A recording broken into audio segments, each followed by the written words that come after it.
കുട്ടനാട്ടിലെ ഉപ്പുവെള്ളം കയറിയ നെൽപ്പാടങ്ങളിലെ നെല്ല് സംഭരിക്കാൻ ഓയിൽ പാം ഇന്ത്യയെ ചുമതലപ്പെടുത്തി. പതിര് കൂടുതലുള്ളതിനാൽ സപ്ലൈകോ നെല്ല് സംഭരിക്കാൻ തയ്യാറാകാത്ത സാഹചര്യത്തിലാണ് ഓയിൽ പാമിന് ചുമതല നൽകിയത്. ഇതിനായി കൃഷിവകുപ്പ് 3 കോടി രൂപ അനുവദിച്ചു.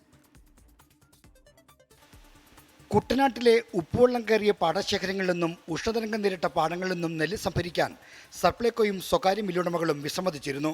പതിര് കൂടുതലാണെന്ന കാരണം പറഞ്ഞാണ് നെല്ലെടുക്കാൻ കൂട്ടാക്കാഞ്ഞത്. സർക്കാരിന് മുന്നിൽ പരാതി വന്നതോടെ കഴിഞ്ഞ 7 ചേർന്ന മന്ത്രിതല യോഗം ഓയിൽ പാമിനെ കൊണ്ട് നെല്ല് സംഭരിക്കാൻ തീരുമാനിക്കുകയായിരുന്നു. നഷ്ടം കൃഷിവകുപ്പ് വഹിക്കാനും നെല്ലുവിലയായി 3 കോടി രൂപ അനുവദിക്കാനും തീരുമാനിച്ചു. സപ്ലൈകോ സംഭരിക്കാൻ വിസമ്മതിച്ച് നെല്ല് മുഴുവൻ ഓയിൽ പാം എടുക്കും. നെല്ലിൻ്റെ വില ഒരാഴ്ചയ്ക്കകം കൃഷി ഡയറക്ടർ വഴി കർഷകരുടെ അക്കൗണ്ടിലേക്ക് നൽകും. ഗുണനിലവാരം കുറഞ്ഞ നെല്ലായതിനാൽ കൃഷി ഡയറക്ടറും ആലപ്പുഴ പ്രിൻസിപ്പൽ അഗ്രികൾച്ചർ ഓഫീസറും ചേർന്ന് നെല്ലിൻ്റെ വില നിശ്ചയിക്കും. നിലവിലുള്ള സംഭരണ വില ലഭിക്കാത്ത കർഷകർക്ക് വിളനാശത്തിനുള്ള നഷ്ടപരിഹാര തുക ലഭ്യമാക്കും.